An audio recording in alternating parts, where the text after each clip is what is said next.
Welcome to this webinar on how to ace GMAT Reading Comprehension. In this webinar, we're going to talk about just three core reading strategies. And using those core reading strategies, we'll demonstrate how you can answer each and every RC question easily.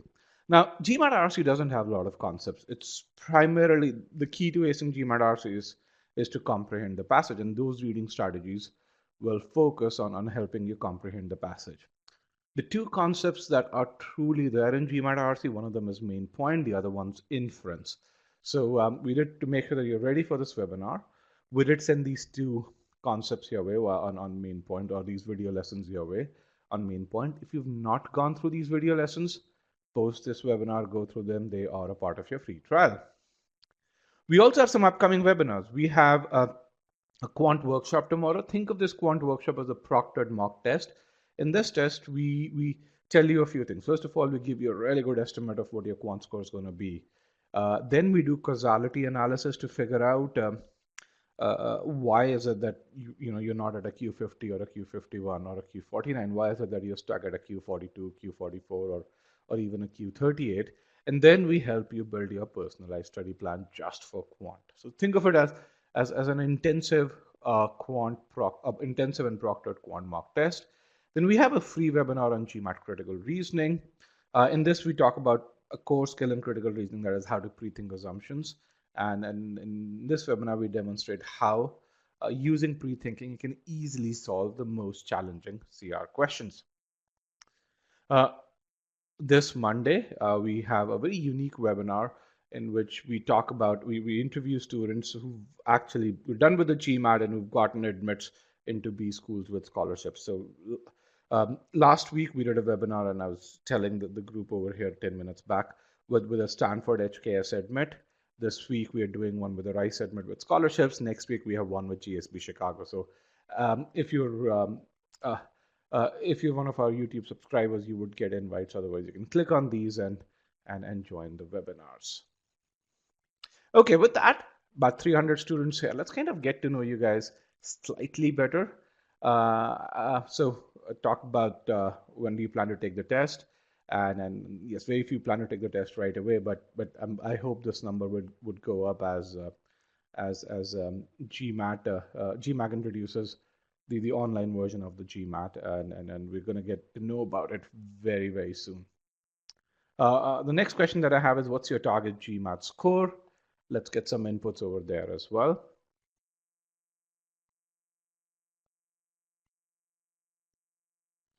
All right, I have about 200 responses to this question, and what I really see is that the three big groups, the 710 to 720, that's a fairly large group. The largest group, 730 to 750, about 40% of you, and the 760 or higher, about 20% of you as well. We also have a significant number of folks in that 600 to 700 group. That's wonderful. For that, let me go right into the webinar pane. All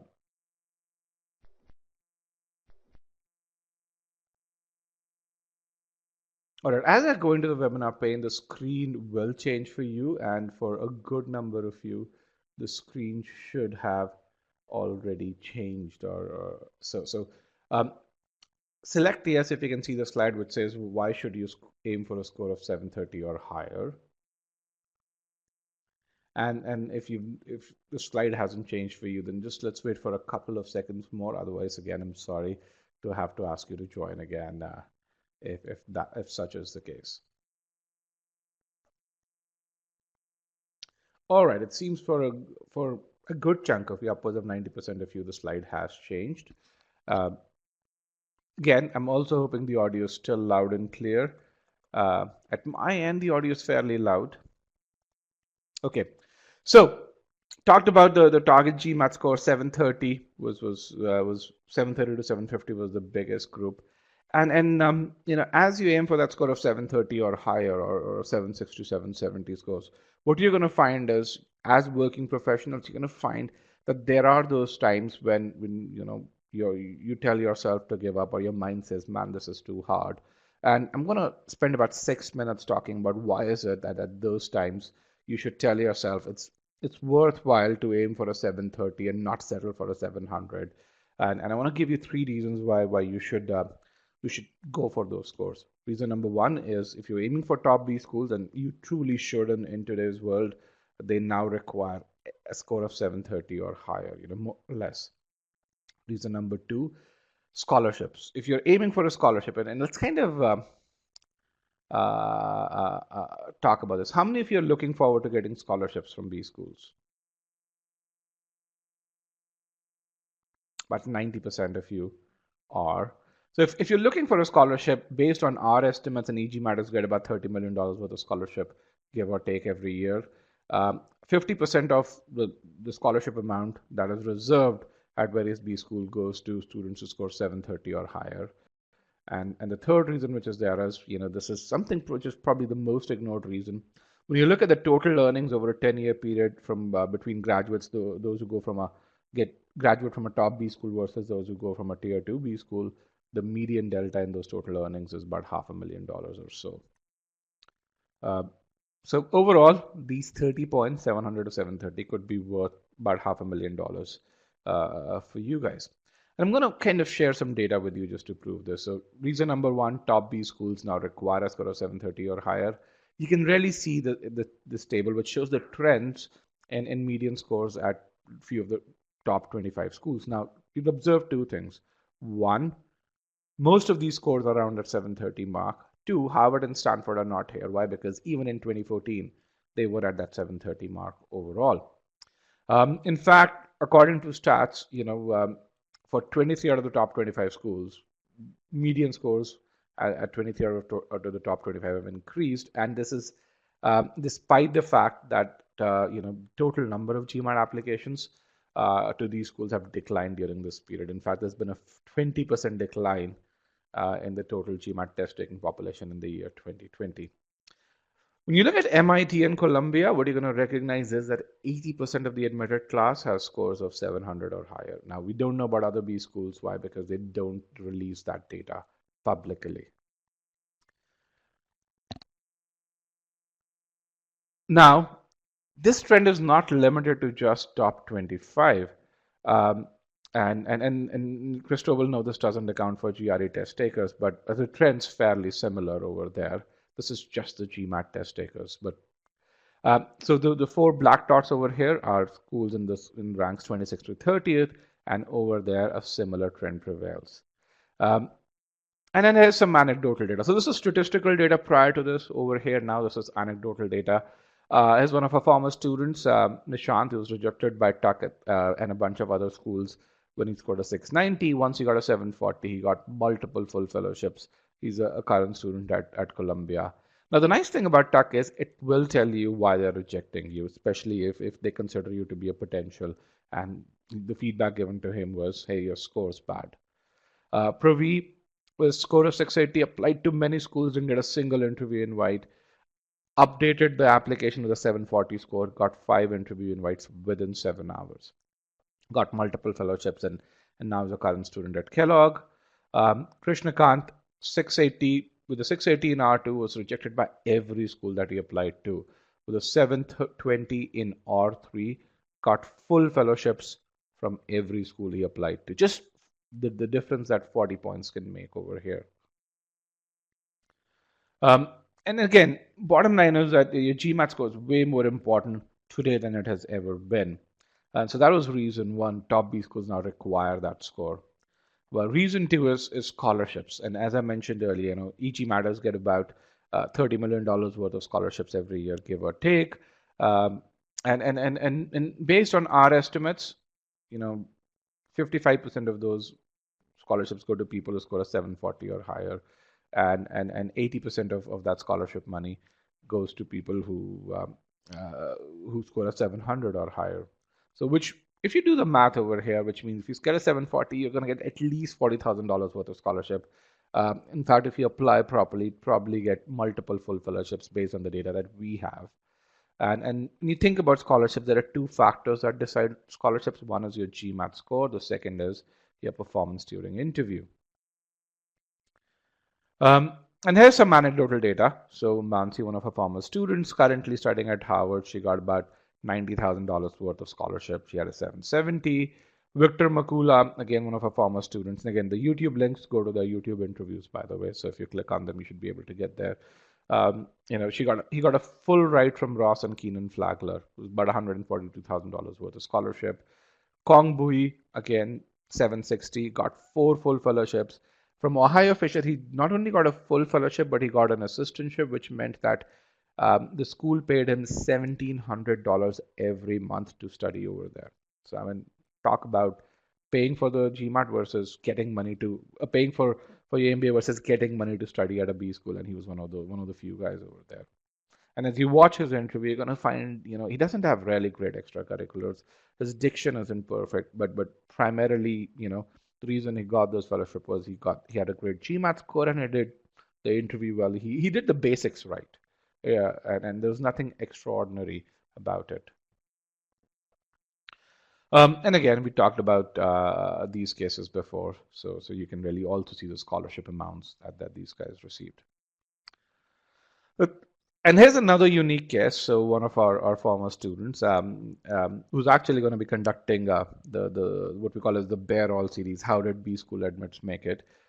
He, with a score of 710, he applied to Ross in Columbia. Both schools waitlisted him. He reached out to them saying that, hey, I think my application was really good. We really connected during the interview. Why is it that you have waitlisted me? And the schools told him, he said, your GMAT's not there. And he had a 710. He took the GMAT again, improved to 750. He not only got off the wait list, he didn't even have to apply again, just update his score. He not only got off the wait list, but he was rewarded scholarships from both these schools. Again, and if you want to see such success stories, you can again visit our YouTube channel. We post 1 or 2 success stories every week.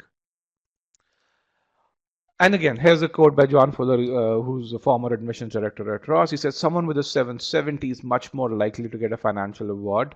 Why? Because B school intends to buy that high GMAT score. The third reason, which I said is probably the most ignored reason, is the delta in total earnings. And to do that, I'm going to compare 2 business schools, Babson and MIT. And the reason I compare them is because they're both located in Boston. They're 20 miles apart. Students from one school essentially have opportunities that are available to students at the other school. And when you look at the median starting salary at these schools, you're going to find that's a huge delta. It's about $40,000. If you look at the average sign-on bonus, it's about $20,000 of delta, which means year 1 compensation is off by, the delta is about $50,000. Now, I'm a Babson graduate. I had a full ride from Babson, a full fellowship from Babson. And when I graduated from Babson, this delta wasn't as big. A Babson graduate in the year 2006, when I graduated, still made 95 grand, but an MIT graduate in the year 2006 made 115 grand. So this delta was about $20,000 in 2016. So in 2006, I'm sorry, not 2016. And so what has happened over the years is B schools are valuing students. Companies are valuing students from top B schools a lot more than they are from tier 2 B schools, and that's why today more than ever you should aim for a top to get into a top B schools. So overall, if you look at this, what you're going to find is the delta in total compensation is about $500,000 or so. So with that, I'd like to now invite Payal to start the reading comprehension webinar of this session, so that we can help you get to that 730 score. And by the way, if you need help planning your study, do write to me in the Q&A pod, and we can help you plan your study.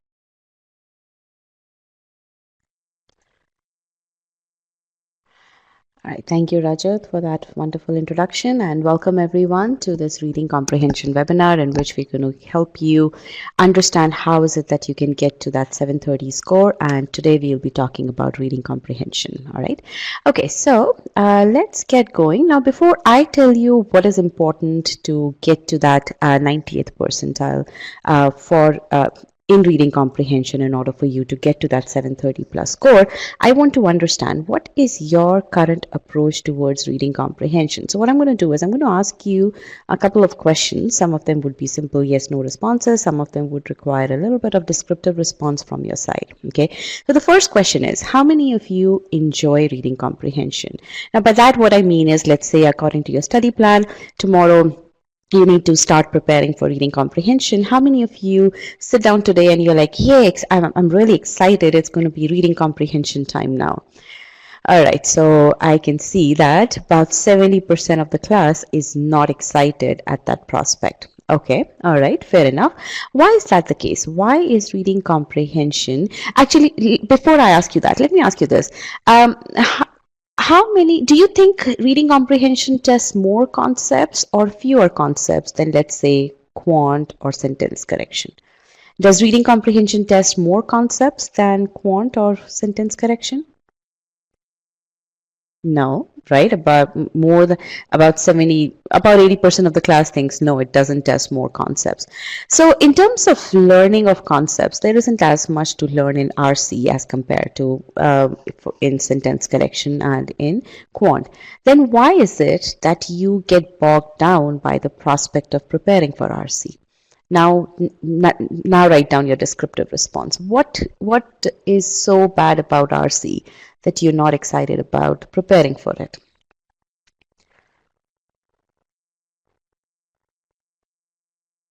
Okay, I'm going to start reading some of the responses here. It's lengthy and I get lost while reading. Understanding of passage is difficult. It's less time. The passage seems very boring. Too lengthy. It is still very hard for me, not able to summarize.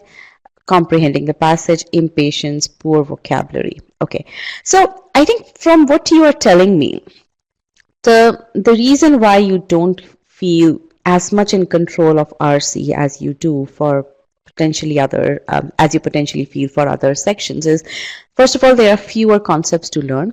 Secondly, the sheer length of the passage, you feel as if you're not in as much control of how is it that you can get to understand the passage. You feel as if it's almost like a black box. You either get it or you don't get it. You don't know the intricacies involved in getting to learn the approach to RC, and that is something which bogs you down. You feel as if you don't know how is it that you should be approaching RC. Okay, and that is something which we are going to help address in this session. RC is one of the easiest sections to master. Why do I say that? I say that because, again, there aren't as many concepts for you to master. The only thing that you have to master in order to do well in RC, in order to get to that 90th percentile in RC, is to fix your approach towards RC. How do you read and understand that passage to the right degree before you even start looking at the questions that have been asked? And this brings me to my next question. Today, when you start to answer the first question in RC, what is the level? How would you rate your level of understanding of the passage? And let me get a poll for this one. How would you rate the level of understanding of the passage before you start looking at the, so I'm just creating the poll here. So give me 1 second here. 75% and then less than 50%. All right, so here you go.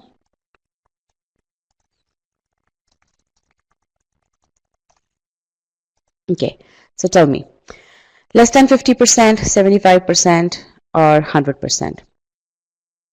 Today, when you start answering the first question, what is the level of understanding of the passage that you have? Okay, so about it's almost an even split. About 43% of the class has less than 50% of understanding before you start looking at the answer questions. About 54% of the class has about 75%. Now let me ask you, what should be the level of your understanding of the passage in order to do well on RC? Your understanding needs to be 100%. Absolutely. It needs to be 100% before you start looking at the questions. Okay. Now, how is it in this session? We're going to talk about how is it that you can get to that level of understanding. Okay. So what we're going to do now is We are going to help you understand how to get the maximum from the passage. That is how to get to that 100% of understanding from the passage. And for this, we're going to introduce reading strategies, and we're going to demonstrate those reading strategies through two small passages. Okay. Then what we're going to do is we're going to give you information about how we're going to show you how is it that based on your understanding of the passage, that 100% understanding of the passage, how do you use that information to answer questions. And we're going to take two examples. One would be main point question and the other one would be inference question. And then we're going to apply this method on a GMAT RC passage. Okay, so the first two things will be done on smaller, not simpler, smaller passages, and by the time you get that experience on the two small passages, then in the third stage you're going to apply all of these reading strategies on a GMAT RC passage. Okay, and then towards the end we're going to put it all together and we're going to give you a study plan for reading comprehension. Okay, so are you guys excited about what is coming up in this session now? Or are you guys excited about the prospect of learning how to ace RC? Good. I'm glad to see that percentage go up way beyond 90%. Good. All right. So the first and the foremost thing that you need to do in order to fix your RC, or in order to start even thinking about getting to that right approach for RC, is having the right attitude towards RC. And I can see that you guys are excited about this right now. So you have your vested interest in it, and that's good. But that vested interest needs to go beyond this session. It needs to go to every point when you sit down and you interact with any RC passage during your preparation. That attitude needs to be implemented there. Okay, anytime from now on that you see an RC passage, I don't want you to be scared of it. I don't want you to be brought down by it. I want you to take that passage in your stride. I want you to be comfortable with that passage. Think about learning from that passage. Have an attitude of have a friendly attitude towards that passage rather than that attitude of being scared. Okay, as soon as you change that attitude towards RC passage, you will start to feel a lot more connectedness with the passage. You'll feel a lot more connected with that passage. Okay, you will start to be able to apply the strategies that I'm going to teach you next as soon as you fix that attitude towards RC. And this attitude is something which you can fix on your own. And I know I'm repeating this word attitude a lot, and there is a reason for that. I want you to do that on off. It's almost like that on off switch in your mind that I want you to turn on with that positive attitude towards RC. Okay, now there are multiple ways of doing that. First of all, one of the ways that we utilize in our course is that every time we introduce a passage to you, we read a couple of lines of the passage, or just starting part of the passage, and we say, okay, I am interested in knowing what the author wants to tell me about this scientific passage, or what the author wants to tell me about this migration that happened 200 years back, right? So I want you to relate yourself with the author. I want you to consider author as your friend who's going to be sharing things with you, right? So that is the attitude that I want you to have. Okay, I don't want you to have the attitude of, oh my god, another humanities passage, or oh my god, another scientific passage. Those reactions should not come towards an RC passage from this point on. Does this make sense? And I know this may sound very philosophical, but believe me, it has a very big impact in how well you absorb the reading strategies that I am going to be explaining to you next. Okay, good. Now, an honest opinion. How many of you have that negative attitude towards RC passage today? And what are the thoughts that come to your mind today when you think about an RC passage? I want you to write those thoughts right now, and then just remove those thoughts after this. Okay, you're scared of it, boring, difficult words, okay, long and energy sapping. Okay, so again, just remove these these feelings towards RC from this point on. Okay, because the moment you do that, you will now be able to take in those reading strategies a whole lot better. Okay, all right, sounds good. Now, for those of you who get positive feelings towards RC, keep at it. Okay, that is good. All right, so now let's talk about getting immersed in the passage. That is what I was talking about, that when you read the passage, you should feel connected with the passage. You should want to read that passage. That is the attitude change that I'm talking about. Okay, now we'll talk about, once you fix that attitude, now you're ready to absorb these reading strategies. Now, the reading strategies that we'll talk about are applicable on 3 different levels, and we'll start off with the sentence level. Okay, now an RC passage is composed of multiple paragraphs, 1 or more paragraphs. A paragraph is composed of 1 or more sentences, right? Now, a sentence is composed of 1 or more ideas. Okay, so whenever you read a sentence, I want you to focus on those ideas that the sentence presents, and that is where I want you to learn the methodology of strategically pausing to understand the meaning of the sentence. Okay, now this is something that we teach in our master comprehension course, and this is a very, very foundational skill for entire verbal. Okay, so what it is that instead of reading a sentence in one go, you understand that the sentence is composed of multiple ideas, and you pause at the appropriate points, and we teach you where to pause. Okay, you pause at appropriate points so that you are able to grasp those ideas well enough, and then you move forward in that sentence. And I'm going to demonstrate this strategy when we talk about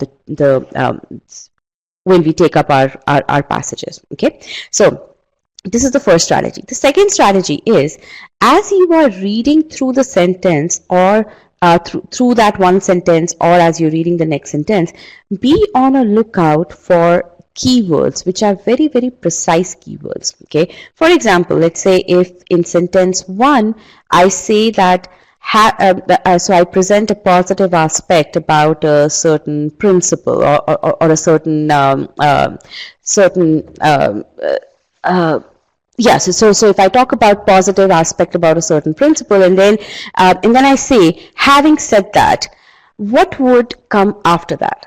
Before you even start to read what is actually presented to you in the passage, you just pause at that point. Positive aspect about a certain principle, then I say, having said that, and then pause. Okay, so what am I going to see next?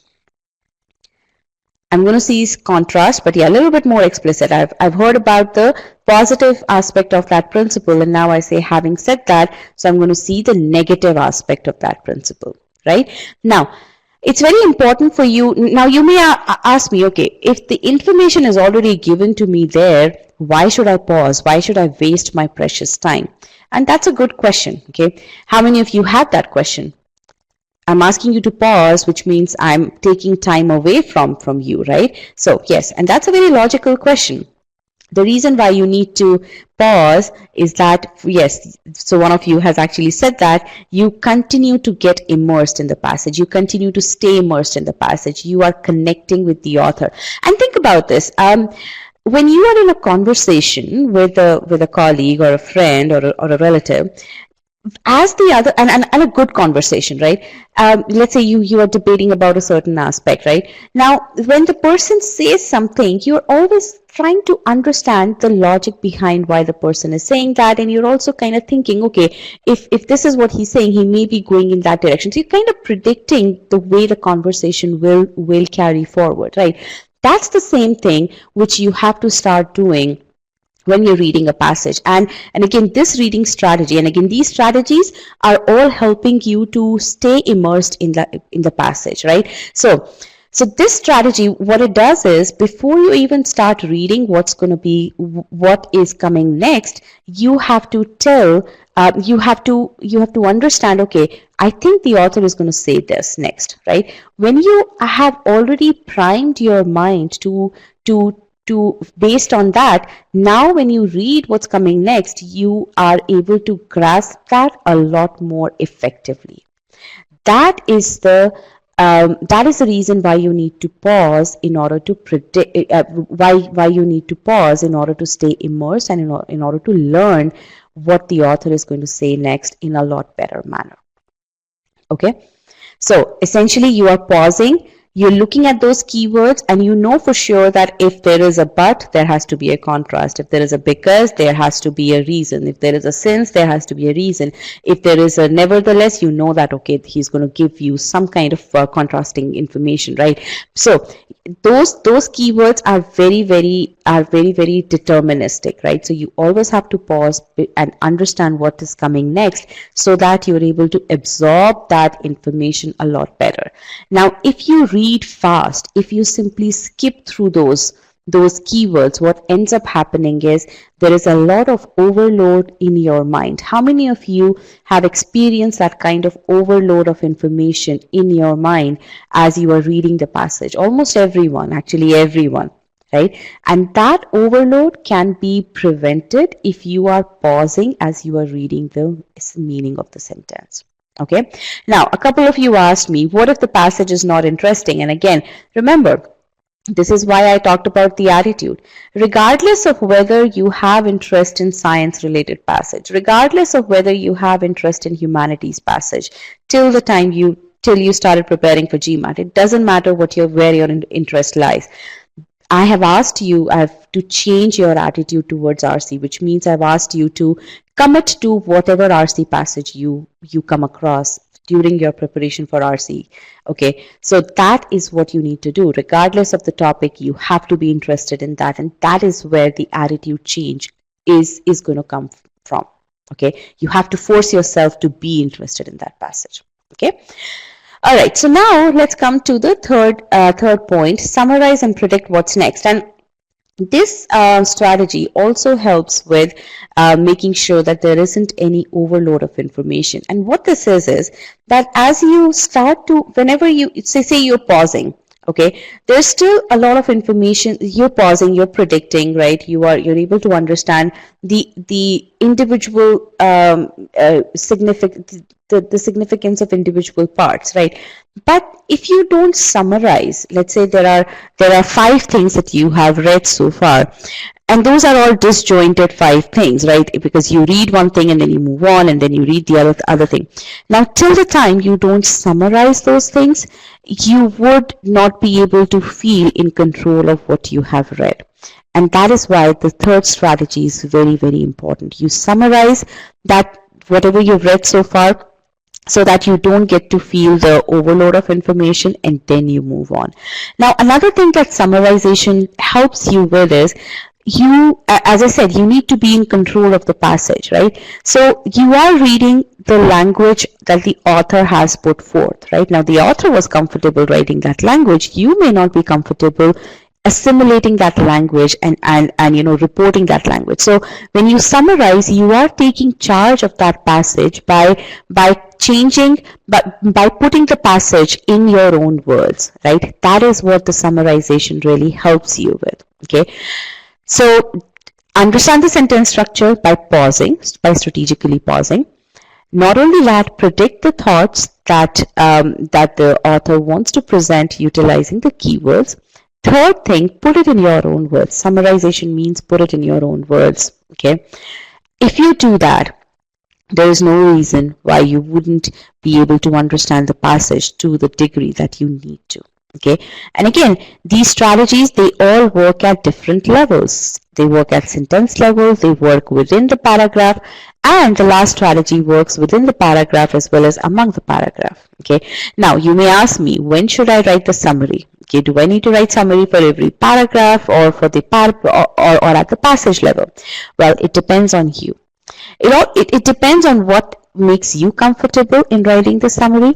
It also depends on how is it that, what is your level of comfort, or what is your ability level in RC. So what you will realize is, as you are writing, as your ability in RC improves, your summary will start to become more short and short. Okay, because you are able to, you will start to write very concise summaries, okay, and that is going to start to happen as your ability improves. So if you keep track of your notes for RC passage, you will see that in the beginning you will end up taking a lot more detailed notes.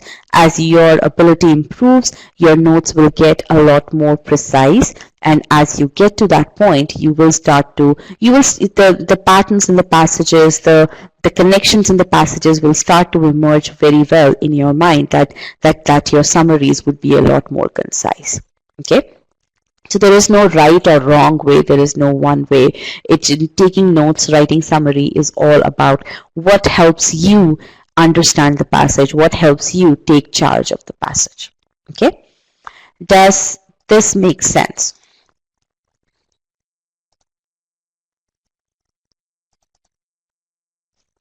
All right. Now what we're going to do is I'm going to tell you something, and you see the slide. Apply these reading strategies slowly to improve comprehension. And I know some of you will feel that, okay, slowly, how does that link with the timed aspect of the test?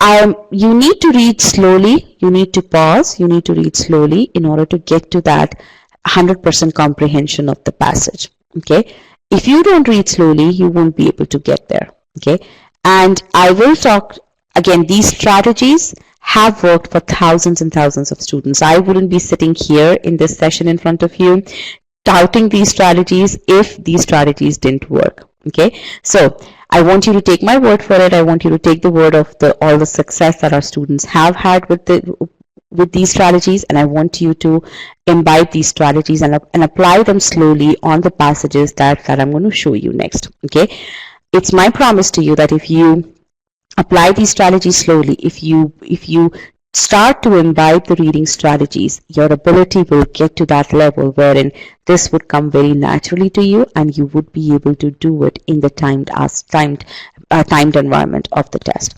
And later on in this presentation, we'll also talk about why slowly doesn't really add any more time to your RC passage. It's more about shifting time. So we will talk about that part as well. Okay. For now, I want you to give me the commitment that you are going to apply these reading strategies slowly. That is how these strategies are to be applied. Okay.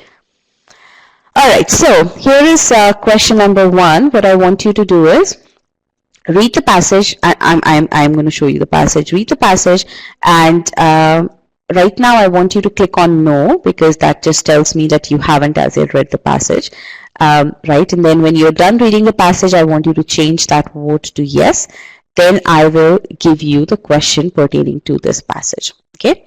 Now I have a question here. Do we summarize in our head, or we must put it down on scratch paper? I always like to put it down on scratch paper. Your head should not be used to store all that information. You need to utilize your head to analyze information, not to store information. Okay, so use your head for analysis and use your paper to store information. Okay. Let's see, are there any other questions here? There's one question: what was the difference between 2 and 3? Because in both we are predicting. Well, in 2 we were predicting based on the keywords, which is a lot more deterministic prediction. In strategy number 3, the whole idea is really summarizing the information and just thinking about, okay, what could come next? Okay, that is more of what could come next, and there could be more than one answers to that question. But again, in strategy number 2, you were predicting based on very deterministic keywords. Okay. All right, good questions. Summarize means skimming every paragraph? Not at all. Skimming doesn't even come into picture at all in the reading strategies that we talk about here. Okay, there is no skimming. It's either you understand something either you're invested in it or you're not invested in it. It's a 0-100 thing. Either you want to read the passage or you don't want to read the passage. There is no skimming at all. There is no halfway about it. Okay. All right. So with that, let me show you the passage here. Here it is. Go ahead.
All right, I'm going to show you the question now. About half of the class has read the passage.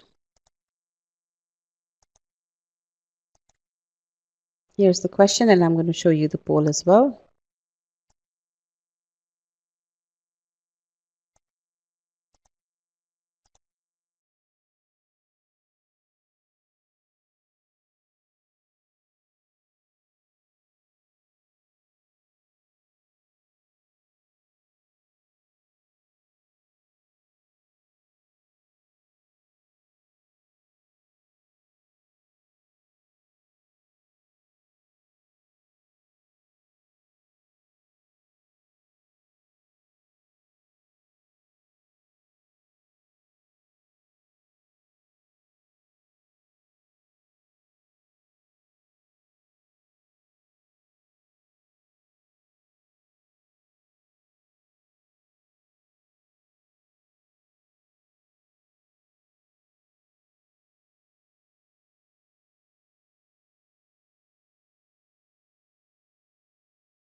All right, last few seconds, put in your answers, and then we'll start discussing the question.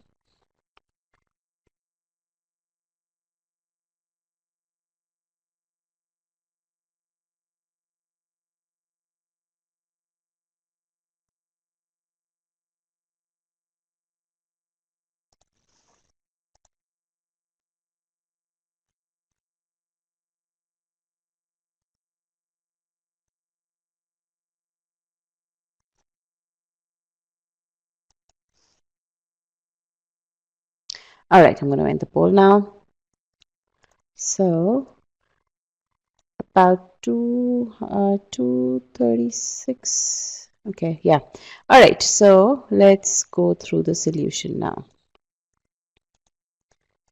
So first of all, tell me, how many of you were able to apply the strategies? Again, whether you were able to apply the strategies in the right manner or not, but how many of you tried? Actually, the question is, how many of you tried to apply the strategies? Good, very nice. Did it work? Did you feel as if you are able to understand stuff? And I have a couple of questions in here which I will address, but for how many of you did you feel that, okay, it helped? Yeah. For how many of you did it help?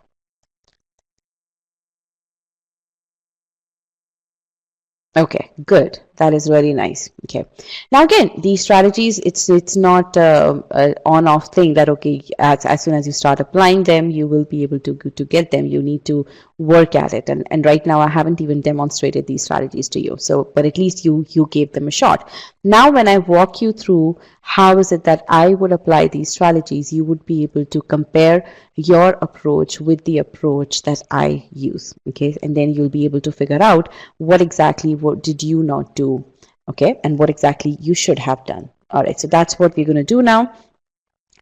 Bordering on the extreme, and again, there were a couple of questions previously. So one of you asked me that how many times should we read the passage before so that we get that level of understanding. That's a good question. The second question was, is it okay for me to reread the same sentence till I don't get it? The answer to that is yes, absolutely. When you read the sentence the first time or a part of the sentence for the first time, and if you don't get it, it's okay to go back and reread. Okay. Likewise, let's say you read the paragraph, you're not able to understand it a whole lot. It is okay to go back again and read it. What is not okay is that you read the passage the first time and you look at the question. Now you look at the passage keeping in mind what the question was. That is something that I don't want you to do. Okay. Before you start reading the question, you should have a complete understanding of the passage. Okay. All right. So now let's apply these strategies here. Bordering on the extreme, one definition of ethnocentrism. So I pause at this point, and let me get my pointer here. So I pause at this point. Bordering on the extreme. Now, what borders on the extreme? Is it the definition or is it ethnocentrism? By the way, I'm going to shorten ethnocentrism as EC. So what borders on the extreme? Is it the definition or ethnocentrism? It is the definition. Now, what does bordering on the extreme mean? What does bordering on the extreme mean? What does it mean actually? Too good or too bad? Well, it's an extreme point of view. It is on the extreme. Yes, it's one view, absolutely. It's one definition and it's an exaggerated definition. It's an extreme definition. Absolutely. The definition is too harsh. Absolutely. That is what it means. Now, this definition, so that is something which we have to take with us, that what the author is telling me is that this definition of what? Of ethnocentrism, EC, is very extreme. Then what the passage says is considers what? Considers EC. This definition considers EC a schematic in-group out-group differentiation. Now, schematic, do you know the meaning of this word schematic? How many of you know the meaning of this word? Okay, now my question is, do you need to know the meaning of this word? Yes or no? Do you need to know the meaning of this word in order to understand the passage? The answer is no. You don't need to know the meaning of this word. And again, you will come across such words in the passages which you would feel, oh, this is a brand new word, I don't know the meaning of it. But you shouldn't worry about it. Okay, what you have to do is you have to simply try to understand what role this word is playing and figure out from the context what could it mean, right? And that's a tactical strategy that we call as predicting the meaning of the word. Okay, and again, we won't go into the details of that strategy here, but that is covered in our reading comprehension course. Okay, so considers it a schematic in-group out-group differentiation. For now, I'm just going to say schematic means some kind of in-group out-group differentiation. Now, what does in-group out-group differentiation mean? Now, this is something that I need to summarize in my own words. Okay, in-group out-group differentiation means that there is some kind of difference between people inside the group or entities inside the group and entities outside the group. Okay, so there are two groups here, people who are inside and people who are outside, and there is some kind of difference between those two groups. Okay, so that is what this thing means. Okay, then in which, now what do you think is going to come after in which? And this is the point where we pause. This is another point where we pause and we think about what is going to come next before we even read that. Now, what is going to come after in which? I'm applying strategy number 2. I'm not reading what's coming next. I'm actually pausing here to think about, to predict what could come next. And this is, in which is a keyword here, right? It's the description of the differentiation. Absolutely. It's the description. It's not the characteristic of two groups. No. It is not the characteristic of the two groups. It is not qualities. It is not the explanation of the definition. No. Okay, it is the description of the differentiation. Okay, that is what it is. So I'm glad that that so many of you are putting in what your understanding is, and I'm able to tell what is right and what is not. Okay, so it's not describing the in-group and the out-group. It's describing the difference between the two groups. Okay, all right. So in which, now again, some of you said that it's the definition. It is part of the definition, right? So this definition of ethnocentrism considers ethnocentrism some kind of differentiation. What kind of differentiation?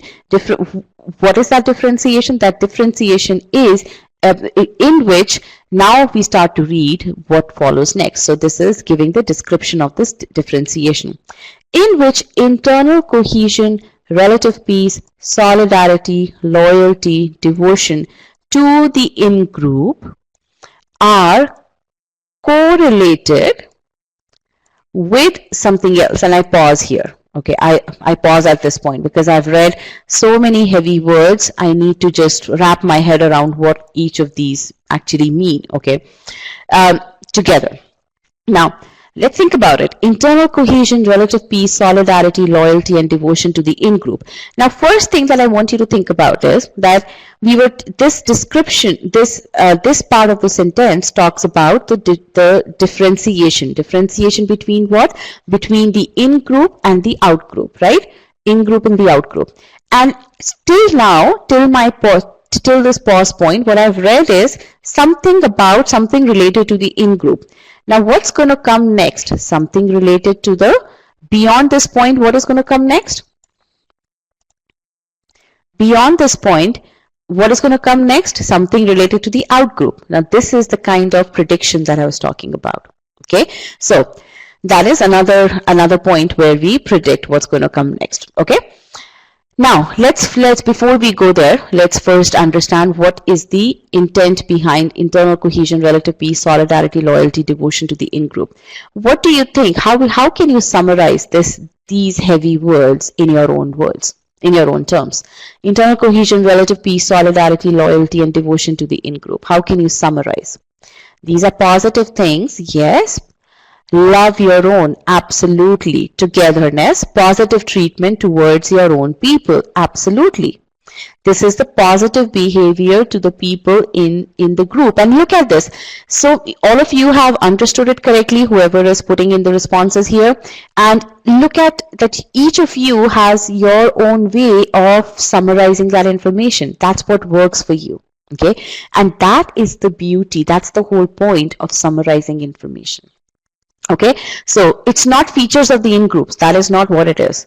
These are not features of the in-groups. These are positive feelings towards people who are there in your own group, or love for your own people. Okay, all right, it's love for your own people. Now, I take this and I say, okay, so again, so what I'm doing is I'm relating it back to what I had read. This is an extreme definition. According to this definition of EC, EC is some kind of differentiation between in-group and out-group.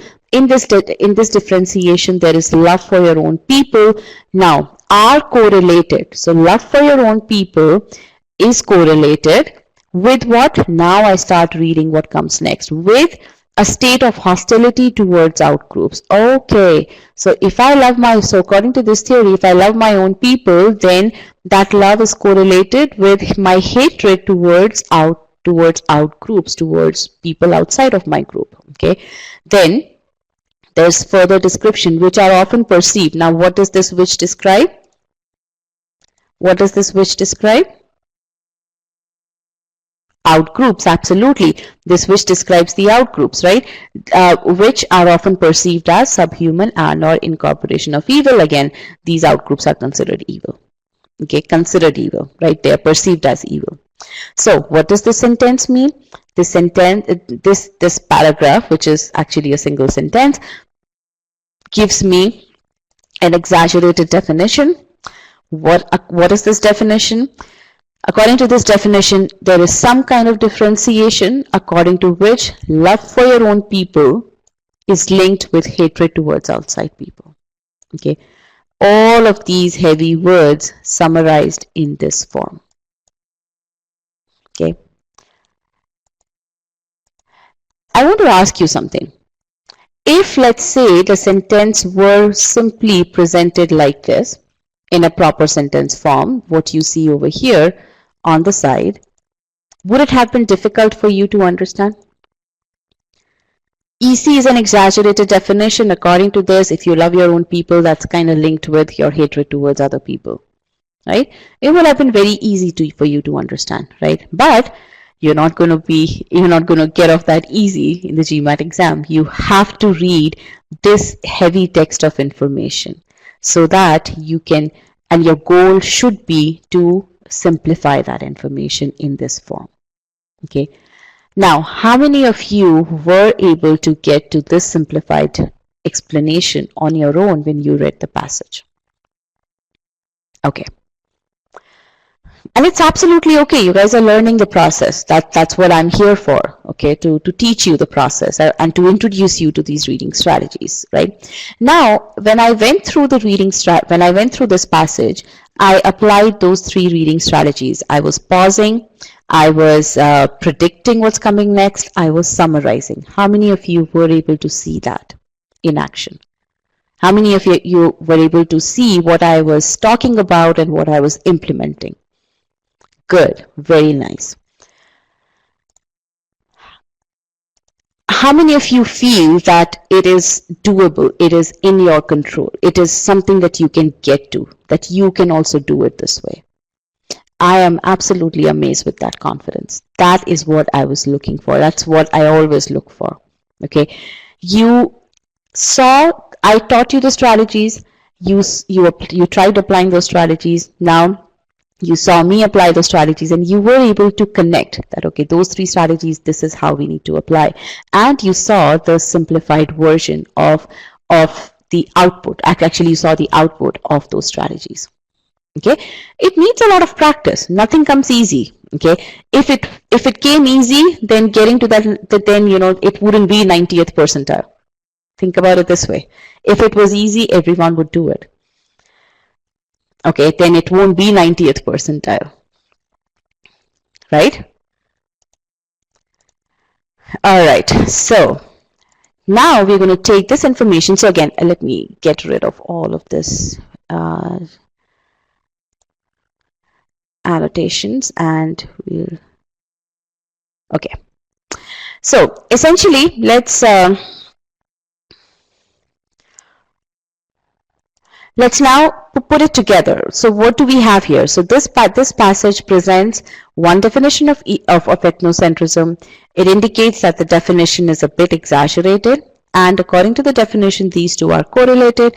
Love for your own people is connected with hatred for outside or evil people. Okay.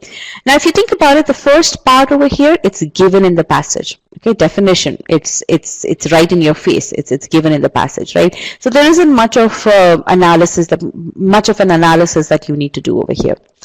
The second one indicates that the definition is a bit exaggerated. Now, this is something that you had to draw, and you needed to arrive at this by drawing an inference. Inference from what? Bordering on the extreme. Okay, so what this proves is that for you to understand the passage, you have to summarize, you have to draw inferences. Inferences should not be left only for inference type questions. When you're reading the passage, you need to be drawing those inferences. Okay. And the last point, per the definition, the following are correlated. We summarize the information there. Okay. So again, in order to get to the complete meaning of the passage, simplified meaning of the passage, you need to see what information is given, draw inferences, summarize. Essentially, you need to be applying, and you are able to do all of that by applying the reading strategies. Okay? All right, now let's come to the question. The question said, what is the main purpose of the author behind writing the paragraph? Okay? So let's go through the answer choices, and I will also bring the poll over here.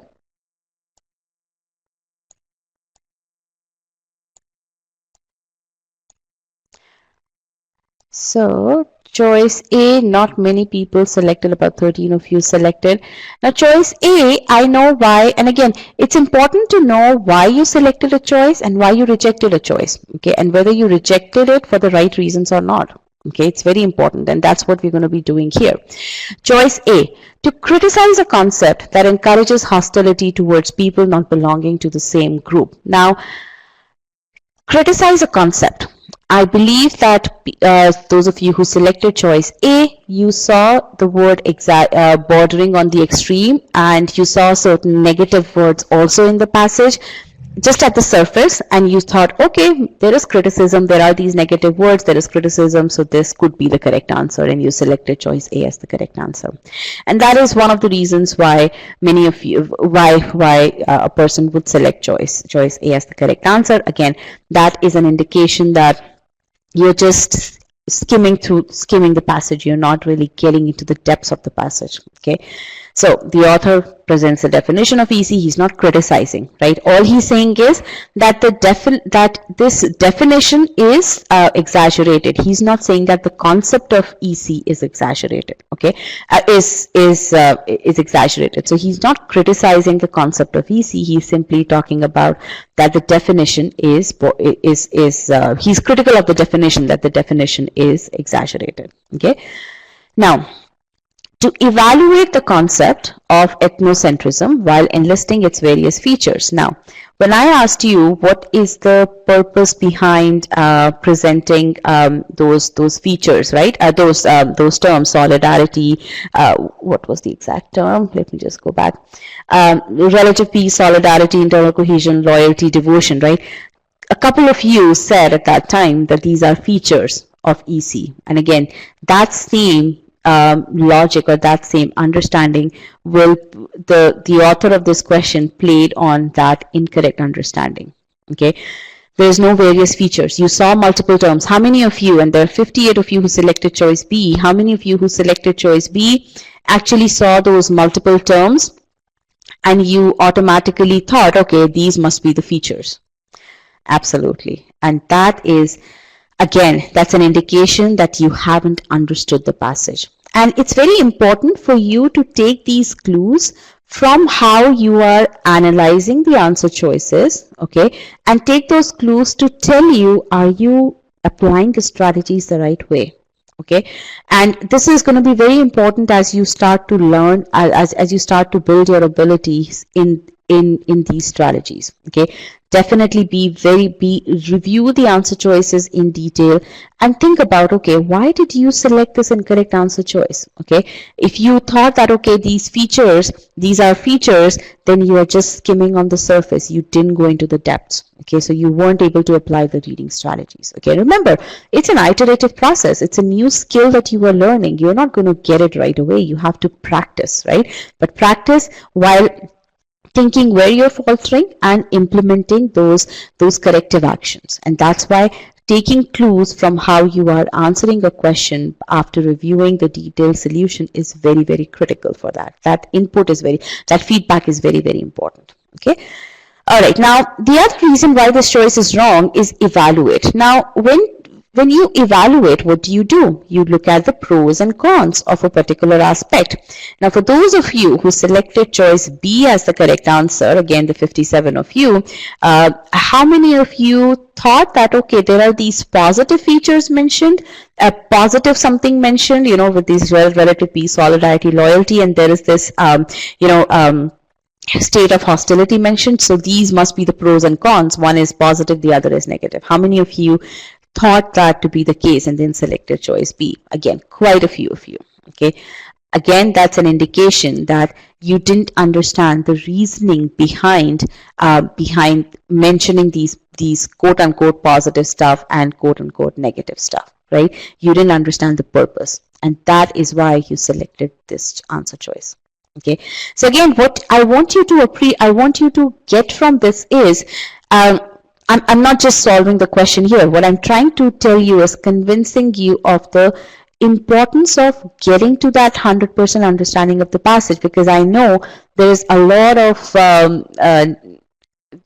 views outside which indicate that, okay, you just need to get the gist of the passage. That should be enough. The gist doesn't work, because if the gist worked, then you wouldn't be tempted to select an answer choice such as choice B, given the rationale which I'm giving you right now. Okay, so again, it's very important for you to buy into the philosophy that you need to get to that 100% understanding of the passage before you start looking at the questions. Okay, only then you can put in the hard work that requires you to get there. Okay, that is required for you to get there. Okay, now let's take a look at choice C. To define the concept of ethnocentrism, which leads to hierarchy among social groups. First of all, this part is wrong. EC is not leading to any hierarchy. The social groups exist, right? There are people who are in that group, and there are people outside the group. And plus, the subhuman, perceived as subhuman, that's the definition of the out group. So again, the out group and the in group exist. There's no hierarchy that is specified there, right? So and secondly, the other thing is that EC doesn't lead to any of that hierarchy, even if that exists. Okay, but the thing over here is this word to define. Okay, and when you get, now you may 54 of you who selected choice C, you may think about the word definition in the passage, because definition is explicitly stated. So if one definition of ethnocentrism is presented, then again maybe that to define the concept of ethnocentrism is what the purpose of the author would be, right? And that's a logical thinking. I would give that to you. But whenever you are selecting a main point answer choice, always try to put yourself in the shoes of the author, okay? And you think about it. Because you've extracted everything from the passage, you know that this definition is exaggerated. You also know that the author has just presented one definition, right? So now you ask yourself, if you were to stand on a podium and basically your job was to define a particular concept, will you only give one definition of that concept, and that too an exaggerated definition of the concept? Yes or no? If it was your job to define a particular concept, would you give one exaggerated definition? No, you wouldn't. And that's why this choice is wrong. That is a bigger reason why this choice is wrong. Okay?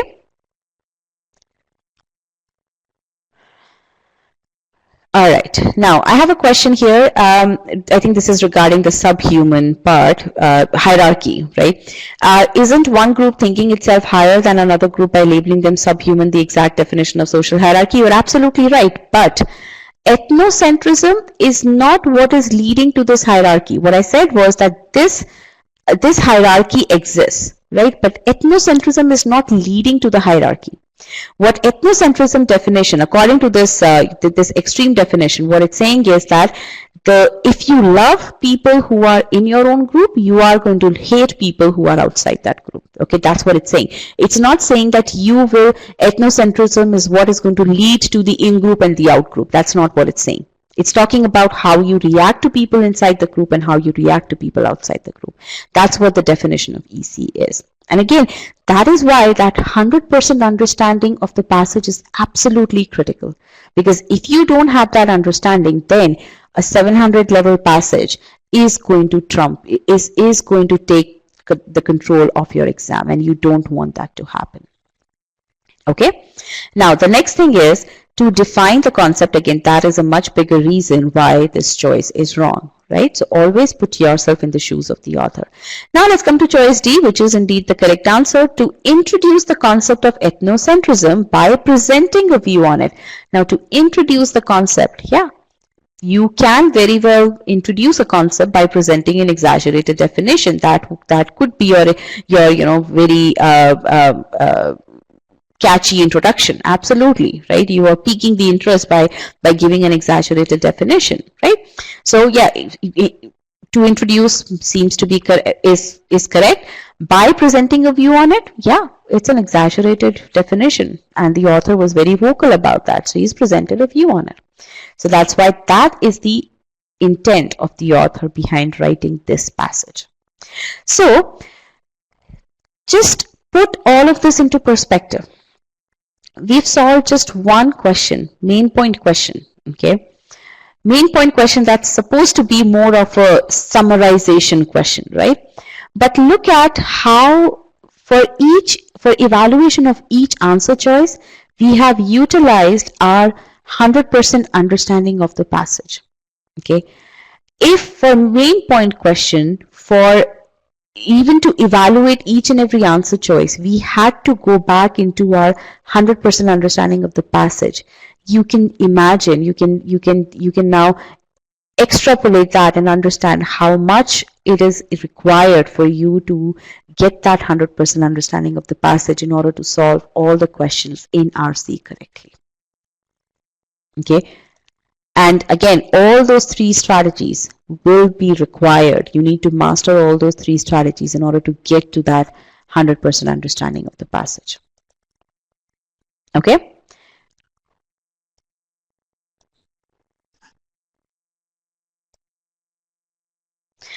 Okay, so I have a question, not supporting option C, but one cannot include all the definition in a single passage. Also, one can start many of the definitions with an extreme one. You're absolutely correct. Okay, you're absolutely correct. The thing over here is, that's why to introduce the concept is the correct one. And you have to understand to define the concept, and that's why I told you that you need to put yourself in the shoes of the author. If your purpose was to define the concept and you only had these 50 words to define the concept, will you choose to utilize the extreme definition to define the concept? No. Okay, and again, this kind of skill is very important when you come into your application. When you actually are writing essays, you are given that very tight word limit, and your goal is to answer the essay prompt, right? So you will choose the thing that gives the most impact, that answers that question in the most effective manner, right? The same thing applies over here. Okay.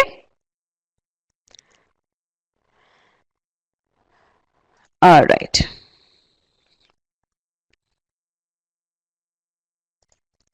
So let's now take a look at question number 2 over here. Okay, again, we'll follow the same drill.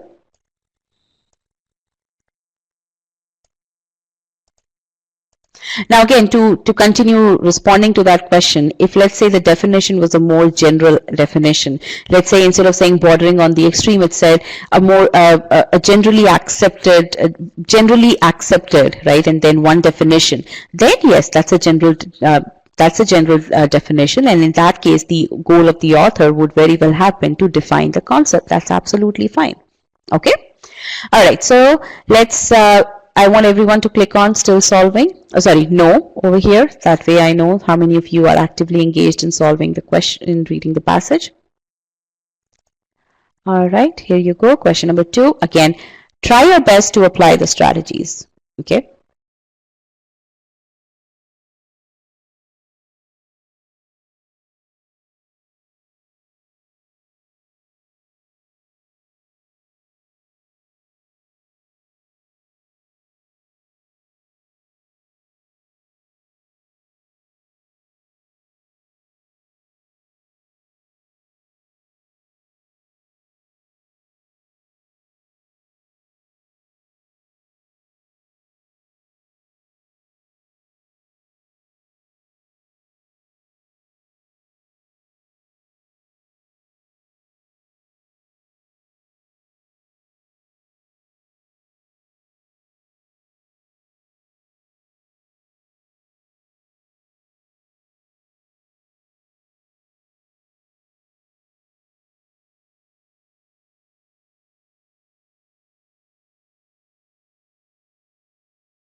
All right, about 50% of the class has read the passage, so I'm going to show you the question now.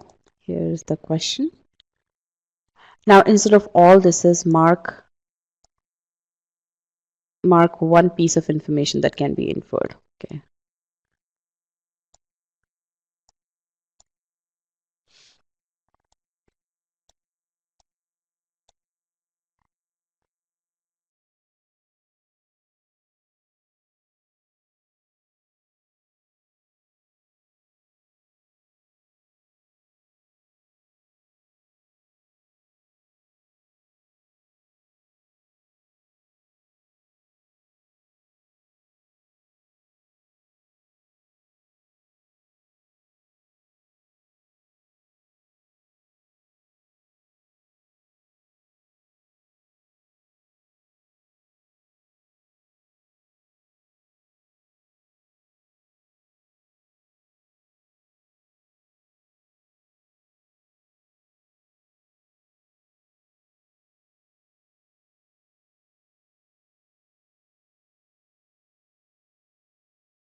All right, so I see that about upwards of 200 people have responded to the question. So let's start discussing the question now. Okay. All right. So tell me, how was your experience with this passage?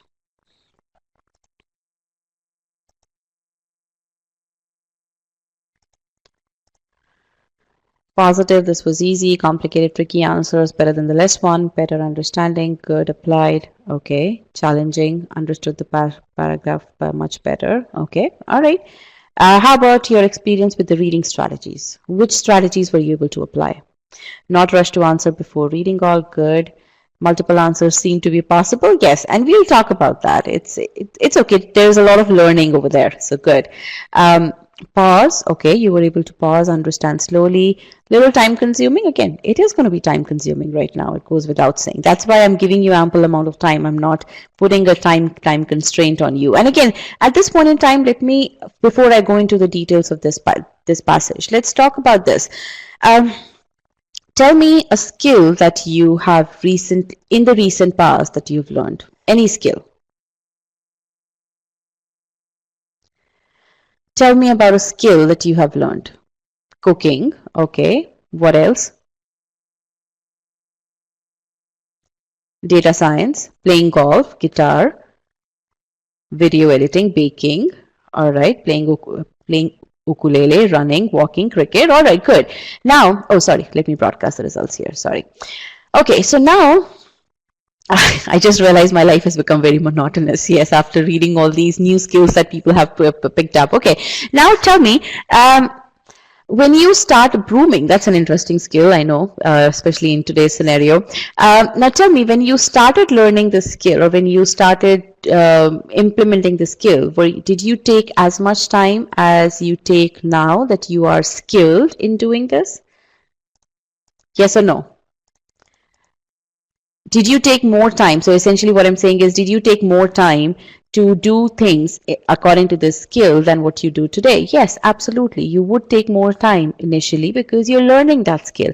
And that's the exact same thing over here. Okay, when you are, and again, I'm going to give you an example. When you skill of running, your speed of running would have been much lower initially. As you started to build your skill, your running speed would have increased. Absolutely, right? And that's the exact same thing over here. Okay, you are going to take longer to read the passages right now in the early stages, but as you build your skill, your reading speed is going to improve. The pace at which you are able to grasp information is going to improve to the level that you would be able to apply these strategies very comfortably in the exam environment. Okay, all right. So yeah, so don't worry about taking time right now. Even if it takes you 15 minutes to read one passage, absolutely fine. Because right now you're learning. What you're learning is you're learning to figure out where do you pause? You're learning that skill.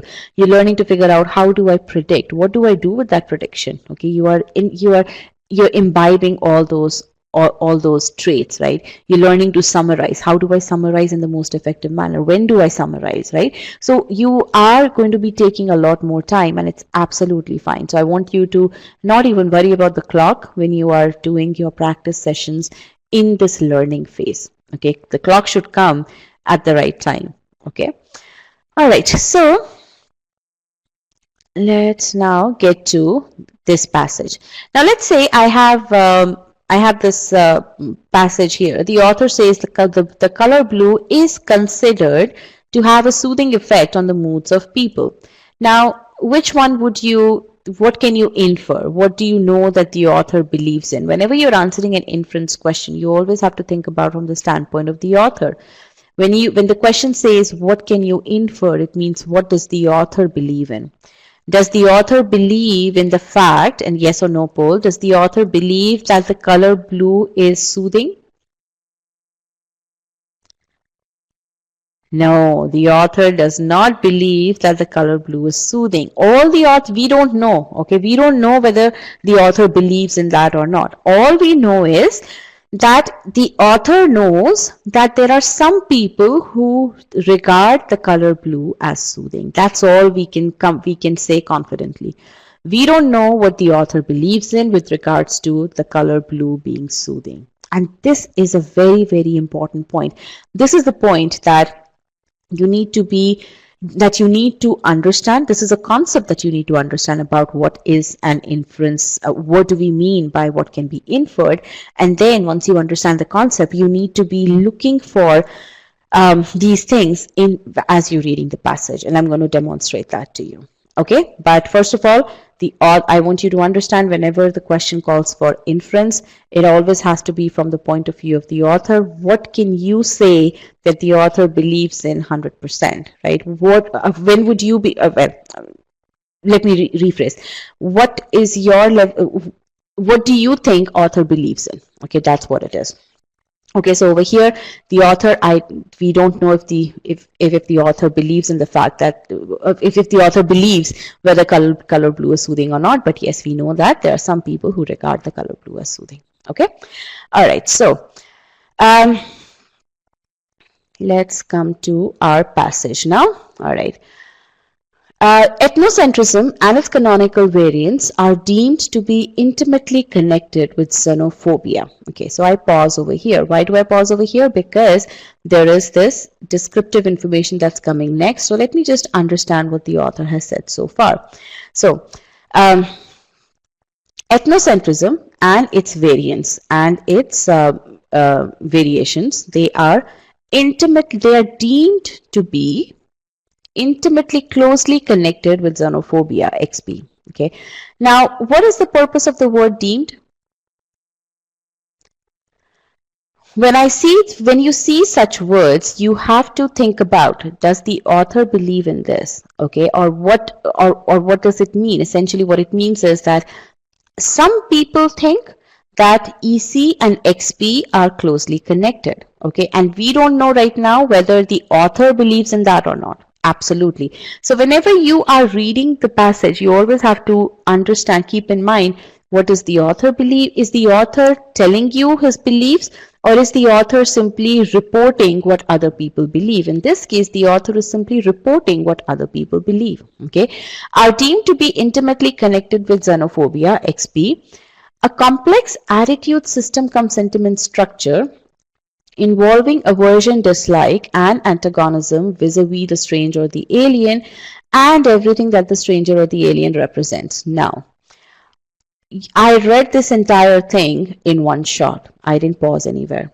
And as I read this, there were some heavy words, and frankly, I didn't understand anything. So it's okay for me to go back and read it. So somebody had asked me earlier, is it okay to reread? Absolutely, it's okay to reread. And it would be in scenarios such as this, wherein you may forget to pause. You may be in that flow and you just keep reading, or you don't find a pause point. And that's okay, but you need to then pause at the next point and think about, okay, did you understand what you just read? And the answer to that is no, I didn't understand anything. So now you go back. Okay, how many of you have experienced this?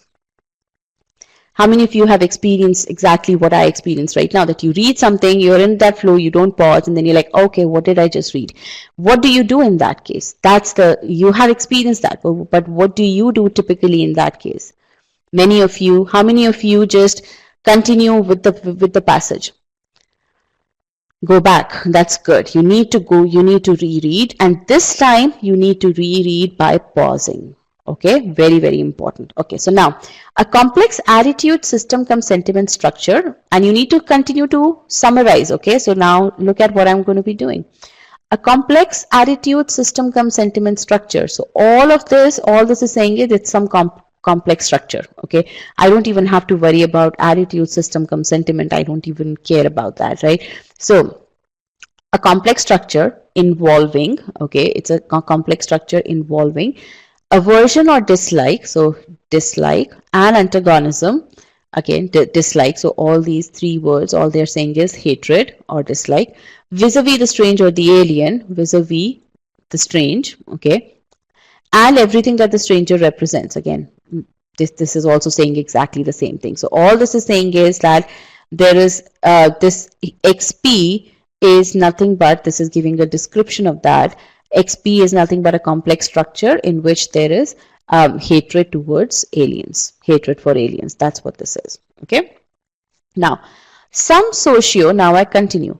Some socio-cultural anthropologists even considered, okay, now some socio-cultural anthropologists, some experts, now it's talking about some experts, okay, not the author till now, okay, the author is now again going into that reporting mode. So some experts even considered, and I'm going to ponder about the meaning of the word even.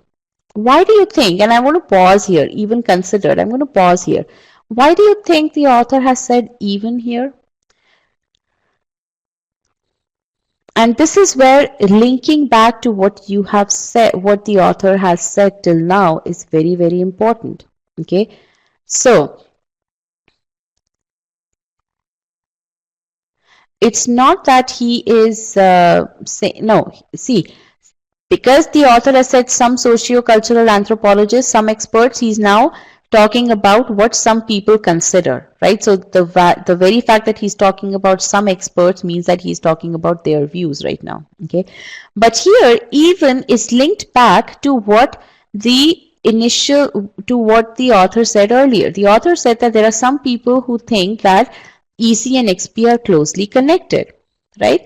But now he's saying that there are some people who actually take that connection to another level. So this even is actually taking that connection to another level. That's what he's saying. Do you guys understand that? That earlier what the author said was there are some people who think that these two are intimately connected, closely connected. Now he is saying that there are some people who take that connection to that extreme level. Now let's read what that extreme level is. Even considered XP and EC opposite sides of the same coin. So these experts, they not only think that EC and XP are closely connected, what they are saying is that if there is one, there has to be another one. And again, this is the inference that you are drawing from this word, opposite sides of the same coin. Now, some of you may consider opposite sides of the same coin to be opposites, but that's not what, in the context of this passage, that's not what the author is saying. In the context of this passage, the author is talking about the connectivity part of it. Okay, and that's why getting the context of the passage is very, very important. Do you guys see the difference? If I asked you what is the significance of sides of opposite sides of the same coins, some of you would say, okay, they're opposite. Heads is opposite to tails, right? But in the context of this passage, the opposite sides of the same coin imply that if one exists, the other has to exist. If there is heads, there has to be tails. Okay, in a balanced coin, in a typical coin. Okay, and you get that from the context of the passage. And like, again, this again tells you that getting to that 100% understanding of the passage is very, very important. Okay, so some socio-cultural, now tell me this thing, does the author believe that XP and EC are opposite sides of the same coin? We don't know that. We cannot say that. Absolutely, we cannot say that. Okay, but a few voices. Now, but means there is a contrast here. Okay, contrast to what? Contrast to this extreme view that if one exists, the other has to exist, right? But a few voices, another set of experts, have cautioned that this need not be the case. What need not be the case? That coexistence need not be the case. Now, again, does the author believe that XP and EC need not coexist? No, we don't know where the author's beliefs lie in this case. In this entire passage, the author simply appears to be in that reporting mode. He's simply reporting it. He's not doing any analysis. He's not giving his viewpoint. He's not arguing about anything. He's just simply in that reporting mode. Some people think this, some people think that, some people even take it to that extreme. Okay, that's what he's doing in this passage. Okay, so EC and its variants are considered closely connected to XP. Considered means some experts consider, some people think, what is XP? XP is hatred for aliens. Some experts take it to an extreme. They think that XP and EC coexist. Some other experts disagree that XP and EC do not coexist. Now again, how many of you had this level of, this clarity of understanding of the passage when you read the passage on your own?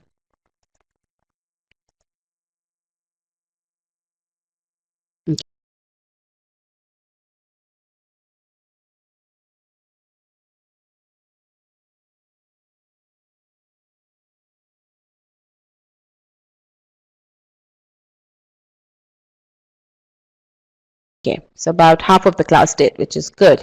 Now, how many of you can see, and yes or no, can see the linkage